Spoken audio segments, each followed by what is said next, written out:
पंचवक्त्रं महाबलं चित्तवायुपुत्रं श्रीरामदूतं शरणं प्रपद्ये।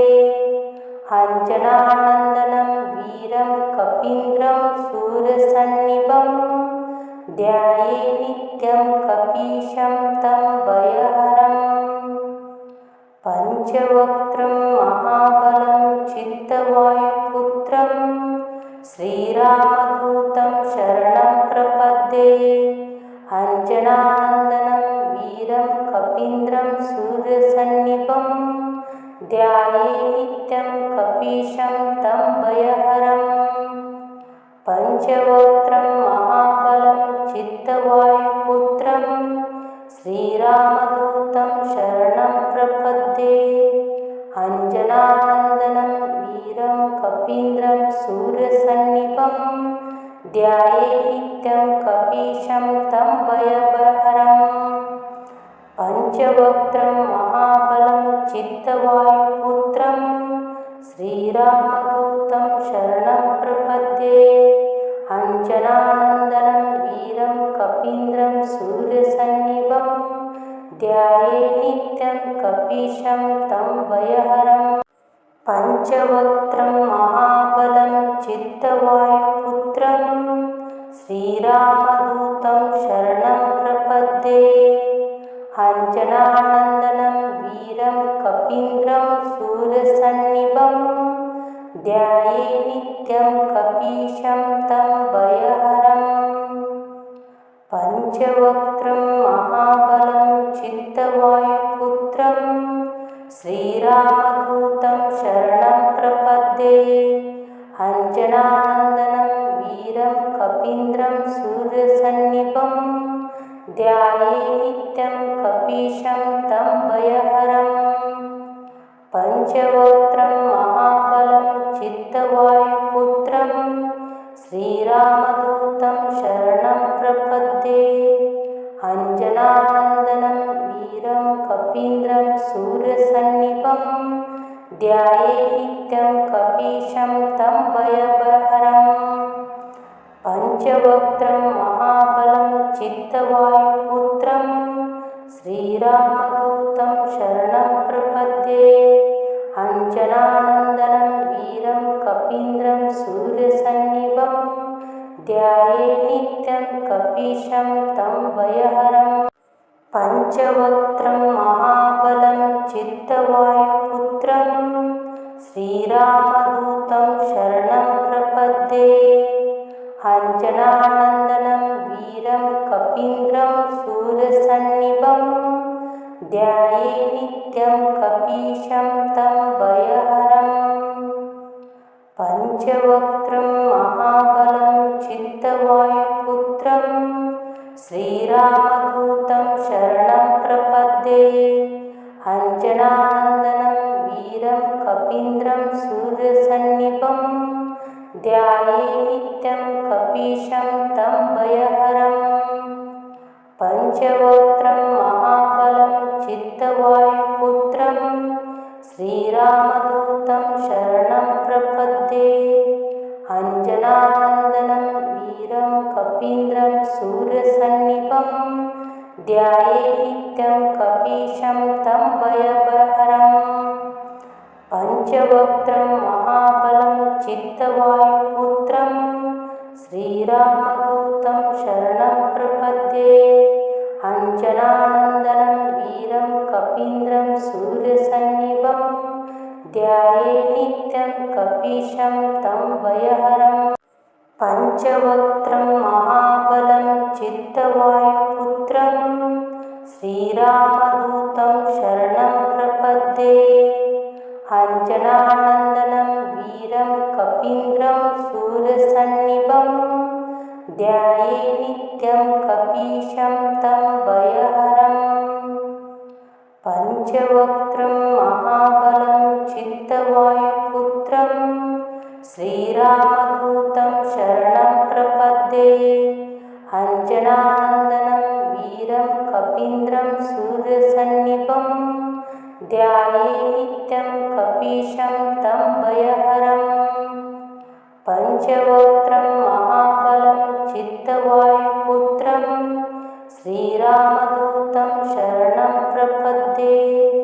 अंजनानन्दनं वीरं कपीन्द्रं सूर्यसन्निभं ध्याये नित्यं कपीशं तं भयहरम्। पंचवक्त्रं महाबलं चित्तवायुपुत्रं श्रीरामदूतं शरणं प्रपद्ये। अंजनानन्दनं वीरं कपीन्द्रं सूर्यसन्निभं ध्याये नित्यं कपीशं तं भयहरम्। पंचवक्त्रं महाबलं चित्तवायुपुत्रं श्रीरामदूतं शरणं प्रपद्ये। अंजनानन्दनं वीरं कपीन्द्रं सूर्यसन्निभं ध्याये नित्यं कपीशं तं भयहरम्। पंचवक्त्रं महाबलं चित्तवायुपुत्रं श्रीरामदूतं शरणं प्रपद्ये। अंजनानन्दनं वीरं कपीन्द्रं सूर्यसन्निभं ध्याये नित्यं कपीशं तं भयहरम्। पंचवक्त्रं महाबलं चित्तवायुपुत्रं श्रीरामदूतं शरणं प्रपद्ये। अंजनानन्दनं वीरं कपीन्द्रं सूर्यसन्निभं ध्याये नित्यं कपीशं तं भयहरम्। पंचवक्त्रं महाबलं चित्तवायुपुत्रं श्रीरामदूतं शरणं प्रपद्ये। अंजनानन्दनं वीरं कपीन्द्रं सूर्यसन्निभं ध्याये नित्यं कपीशं तं भयहरम्। पंचवक्त्रं महाबलं चित्तवायुपुत्रं श्रीरामदूतं शरणं प्रपद्ये। अंजनानन्दनं वीरं कपीन्द्रं सूर्यसन्निभं ध्याये नित्यं कपीशं तं भयहरम्। पंचवक्त्रं महाबलं चित्तवायुपुत्रं श्रीरामदूतं शरणं प्रपद्ये। अंजनानन्दनं वीरं कपीन्द्रं सूर्यसन्निभं ध्याये नित्यं कपीशं तं भयहरम्।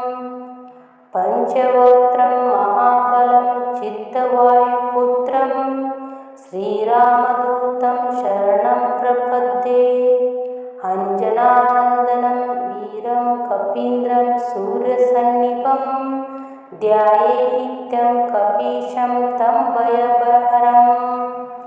पंचवक्त्रं महाबलं चित्तवायुपुत्रं श्रीरामदूतं शरणं प्रपद्ये। अंजनानन्दनं वीरं कपीन्द्रं सूर्यसन्निभं ध्याये नित्यं कपीशं तं भयहरम्। पंचवक्त्रं महाबलं चित्तवायुपुत्रं श्रीरामदूतं शरणं प्रपद्ये।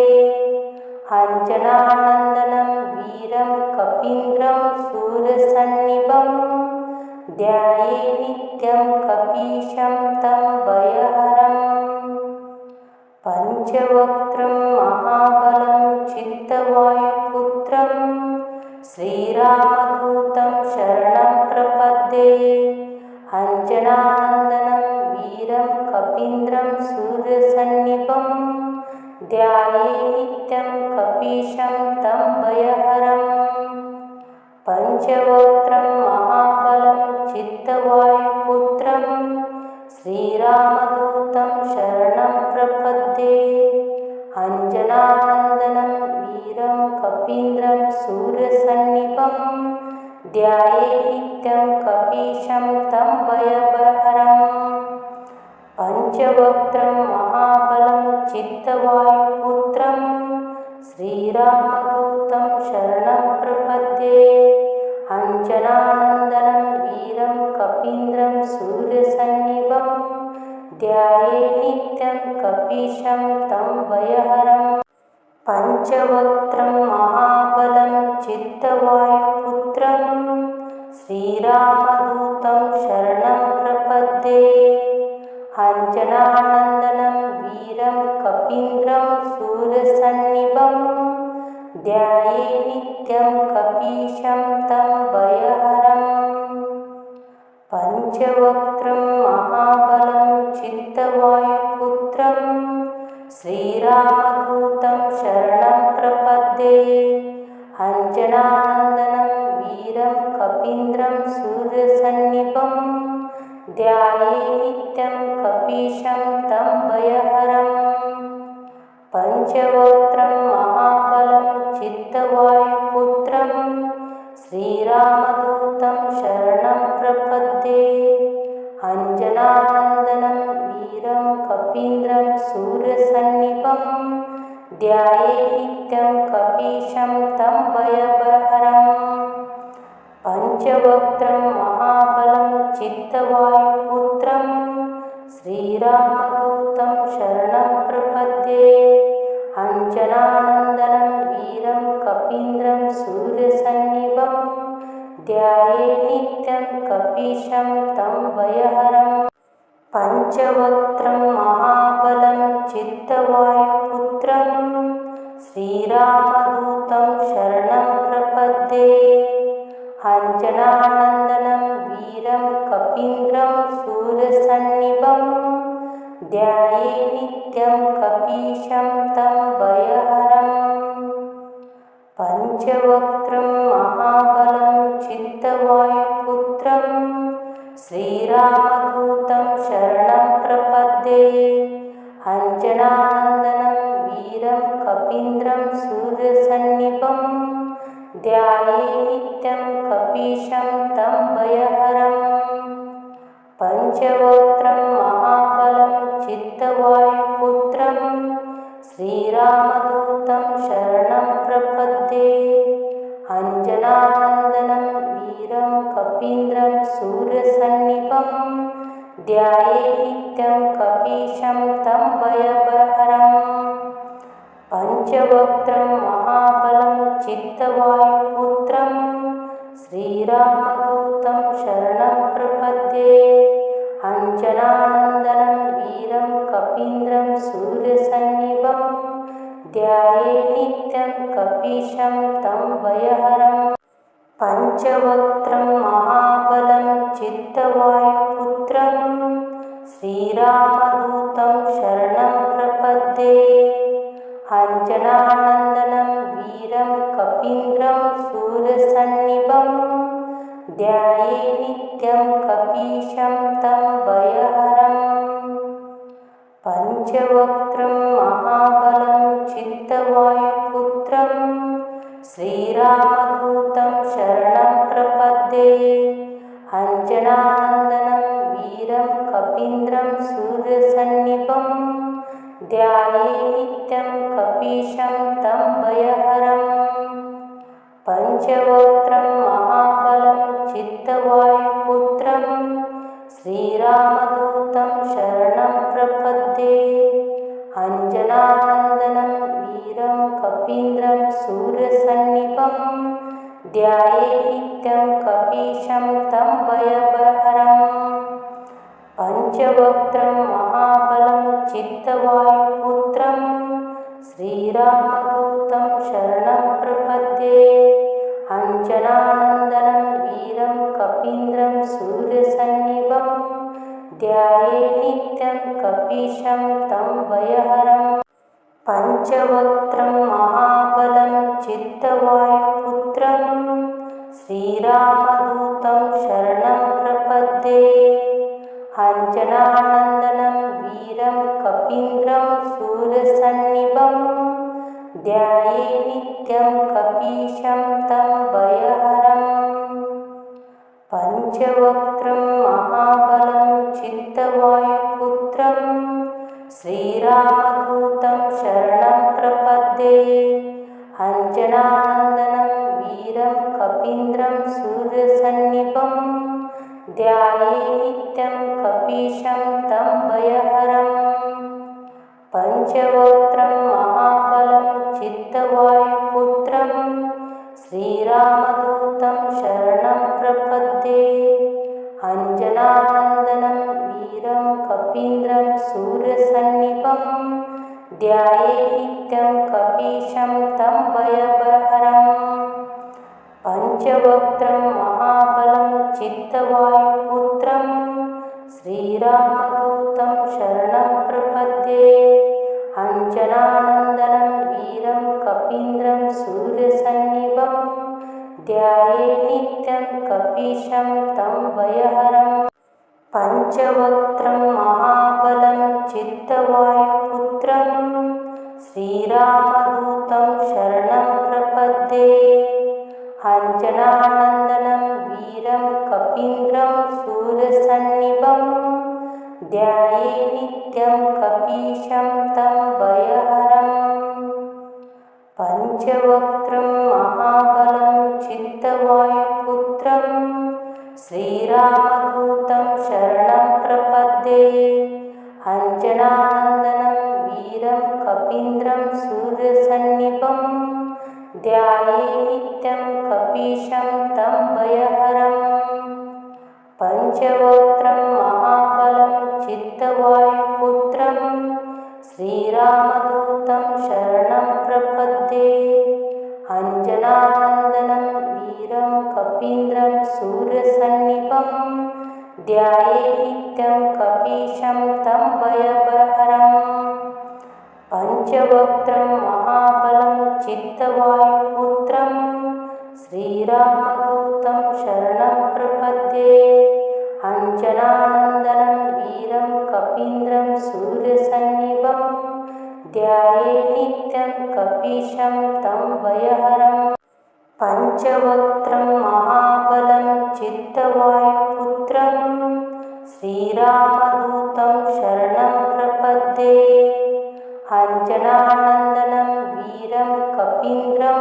सूर्यसन्निभं ध्याये नित्यं कपीशं तं भयहरम् पञ्चवक्त्रं महाबलं चित्तवायुपुत्रं श्रीरामदूतं शरणं प्रपद्ये अञ्जनानन्दनं वीरं कपीन्द्रं सूर्यसन्निभं ध्याये नित्यं कपीशं तं भयहरम् पञ्चवक्त्रं महाबलं चित्तवायुपुत्रं श्रीरामदूतं शरणं प्रपद्ये अञ्जनानन्दनं वीरं कपीन्द्रं सूर्यसन्निभं ध्याये नित्यं कपीशं तं भयहरम् पञ्चवक्त्रं महाबलं चित्तवायुपुत्रं श्रीरामदूतं शरणं प्रपद्ये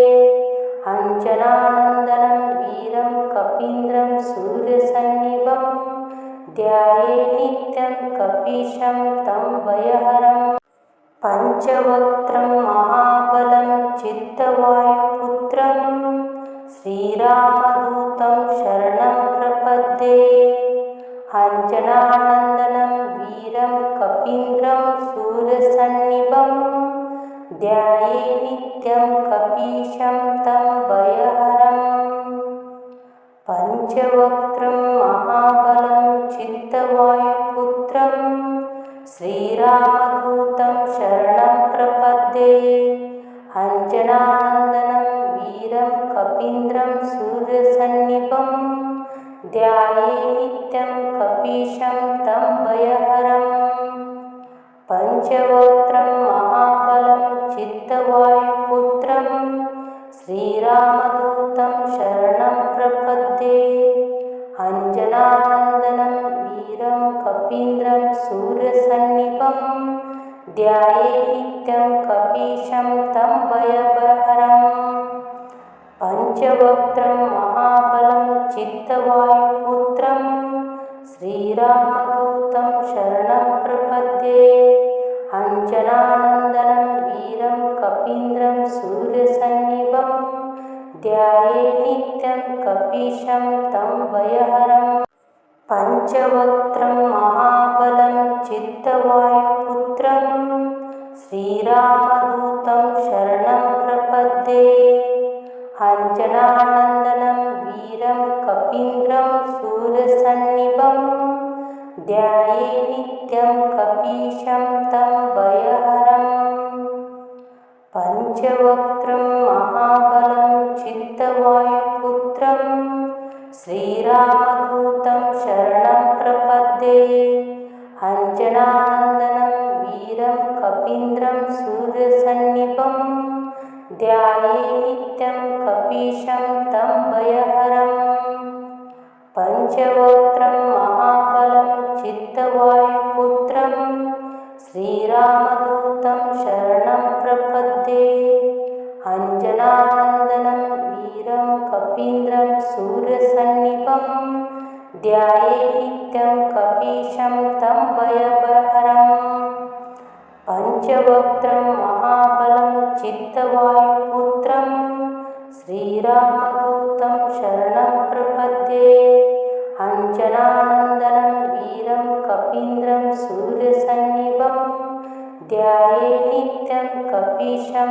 तं भयहरम् पञ्चवक्त्रं महाबलं चित्तवायुपुत्रं श्रीरामदूतं शरणं प्रपद्ये अञ्जनानन्दनं वीरं कपीन्द्रं सूर्यसन्निभं ध्याये नित्यं कपीशं तं भयहरम् पञ्चवक्त्रं महाबलं चित्तवायुपुत्रं श्रीरामदूतं शरणं प्रपद्ये अञ्जनानन्दनं वीरं कपीन्द्रं सूर्यसन्निभं ध्याये नित्यं कपीशं तं भयहरम् पञ्चवक्त्रं महाबलं चित्तवायुपुत्रं श्रीरामदूतं शरणं प्रपद्ये अञ्जनानन्दनं वीरं कपीन्द्रं सूर्यसन्निभं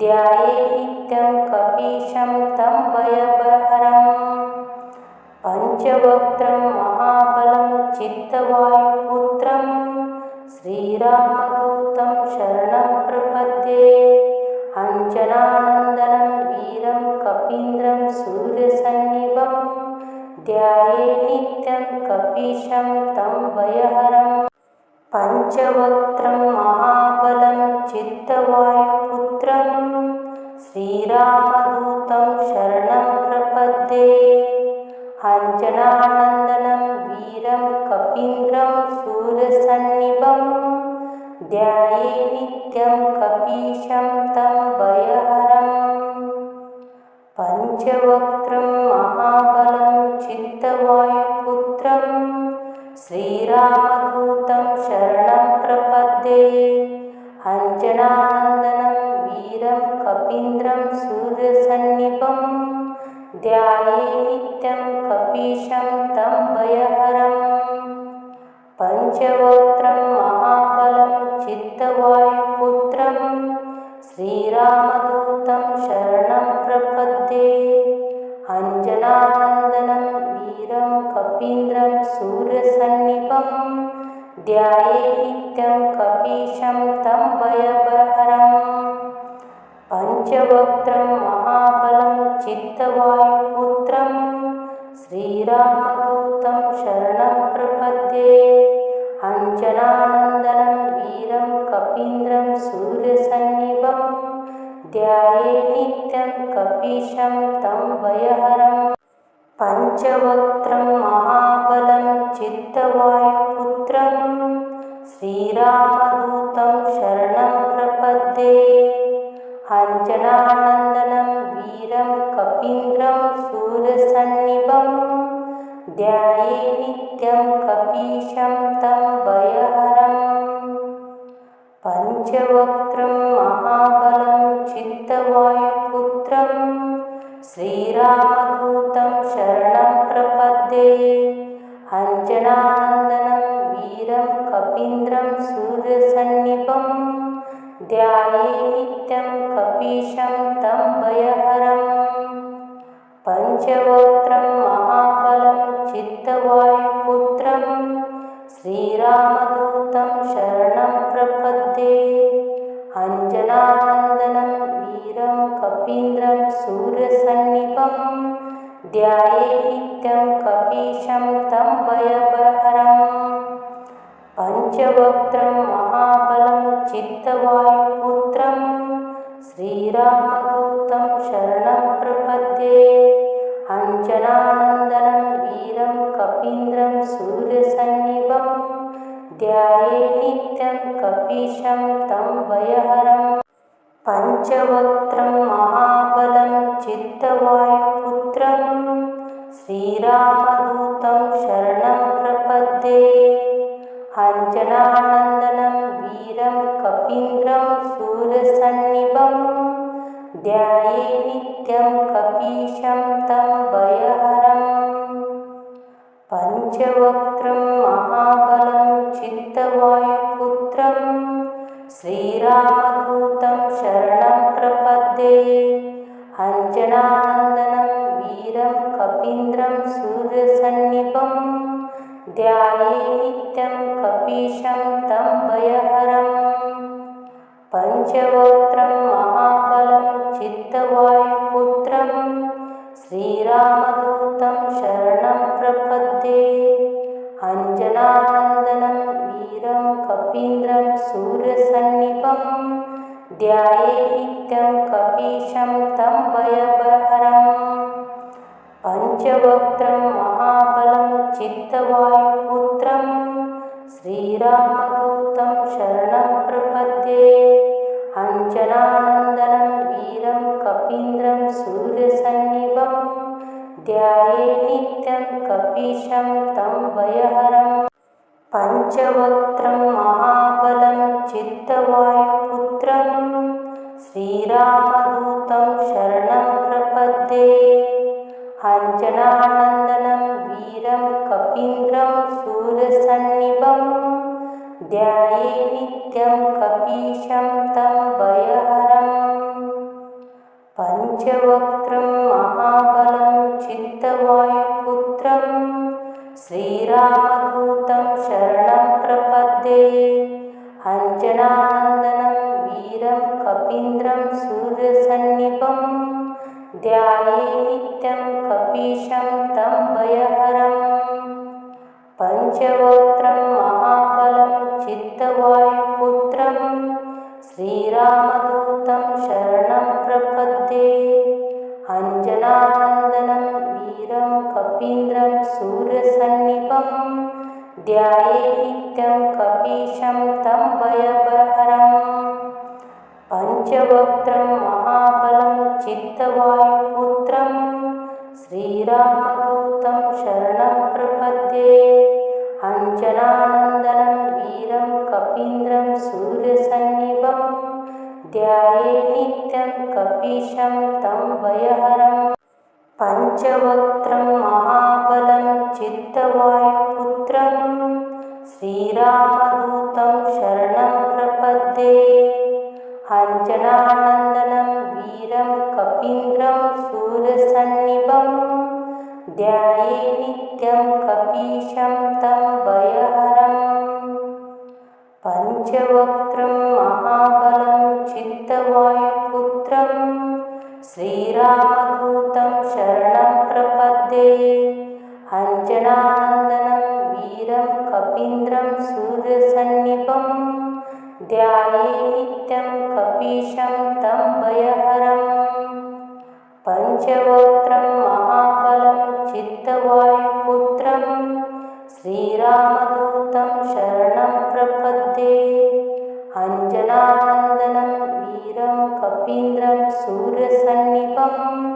ध्याये नित्यं कपीशं तं भयहरम् पञ्चवक्त्रं महाबलं चित्तवायुपुत्रं श्रीरामदूतं शरणं प्रपद्ये अञ्जनानन्दनं वीरं कपीन्द्रं सूर्यसन्निभं ध्याये नित्यं कपीशं तं भयहरम् पञ्चवक्त्रं महाबलं चित्तवायुपुत्रं श्रीरामदूतं शरणं प्रपद्ये अञ्जनानन्दनं वीरं कपीन्द्रं सूर्यसन्निभं ध्याये नित्यं कपीशं तं भयहरम् पञ्चवक्त्रं महाबलं चित्तवायुपुत्रं श्रीरामदूतं शरणं प्रपद्ये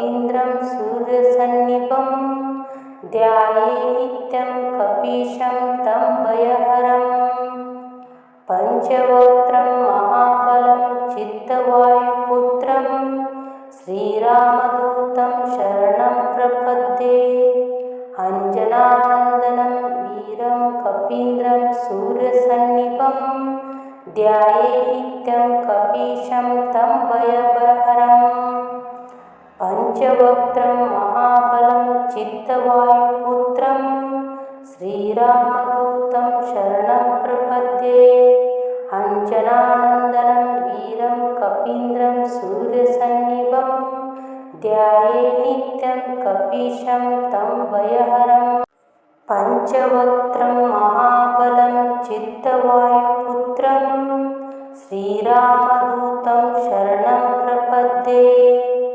अञ्जनानन्दनं वीरं कपीन्द्रं सूर्यसन्निभं ध्याये नित्यं कपीशं तं भयहरम् पञ्चवक्त्रं महाबलं चित्तवायुपुत्रं श्रीरामदूतं शरणं प्रपद्ये अञ्जनानन्दनं वीरं कपीन्द्रं सूर्यसन्निभं ध्याये नित्यं कपीशं तं भयहरम् पञ्चवक्त्रं महाबलं चित्तवायुपुत्रं श्रीरामदूतं शरणं प्रपद्ये अञ्जनानन्दनं वीरं कपीन्द्रं सूर्यसन्निभं ध्याये नित्यं कपीशं तं भयहरम् पञ्चवक्त्रं महाबलं चित्तवायुपुत्रं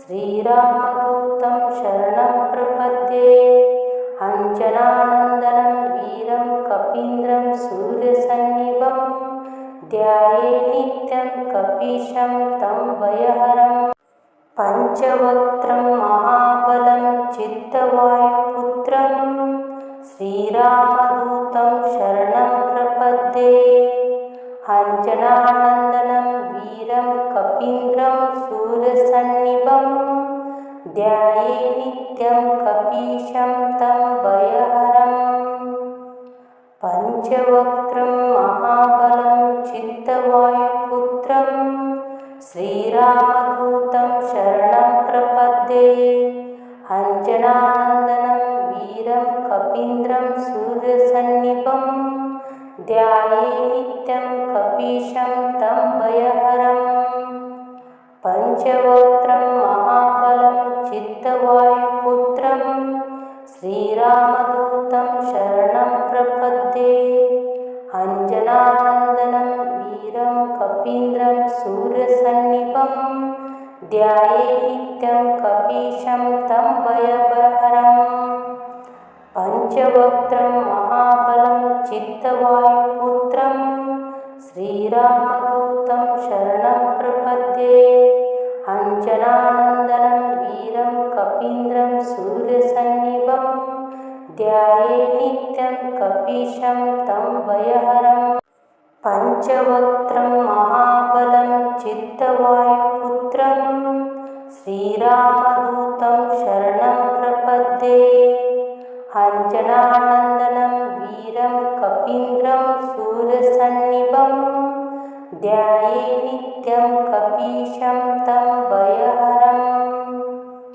पञ्चवक्त्रं महाबलं चित्तवायुपुत्रं श्रीरामदूतं शरणं प्रपद्ये अञ्जनानन्दनं वीरं कपीन्द्रं सूर्यसन्निभं ध्याये नित्यं कपीशं तं भयहरम् पञ्चवक्त्रं महाबलं चित्तवायुपुत्रं श्रीरामदूतं शरणं प्रपद्ये अञ्जनानन्दनं वीरं कपीन्द्रं सूर्यसन्निभं ध्याये नित्यं कपीशं तं भयहरम् पञ्चवक्त्रं महाबलं चित्तवायुपुत्रं श्रीरामदूतं शरणं प्रपद्ये अञ्जनानन्दनं वीरं कपीन्द्रं सूर्यसन्निभं ध्याये नित्यं कपीशं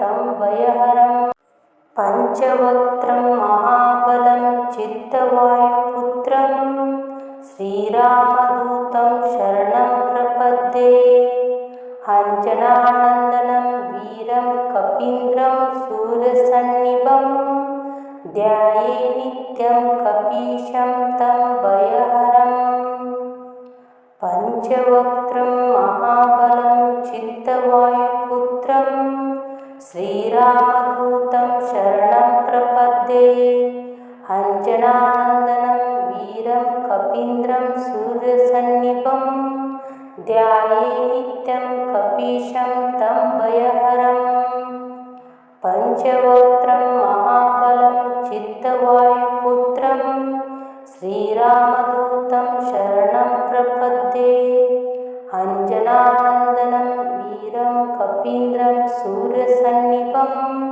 ध्याये नित्यं कपीशं तं भयहरं पञ्चवक्त्रं महाबलं चित्तवायुपुत्रं श्रीरामदूतं शरणं प्रपद्ये अञ्जनानन्दनं वीरं कपीन्द्रं सूर्यसन्निभं ध्याये नित्यं कपीशं तं भयहरं पञ्चवक्त्रं महाबलं चित्तवायुपुत्रं श्रीरामदूतं शरणं प्रपद्ये अञ्जनानन्दनं वीरं कपीन्द्रं सूरसन्निभं ध्याये नित्यं कपीशं तं भयहरं पञ्चवक्त्रं महाबलं चित्तवायुपुत्रं श्रीरामदूतं शरणं प्रपद्ये अञ्जनानन्दनं वीरं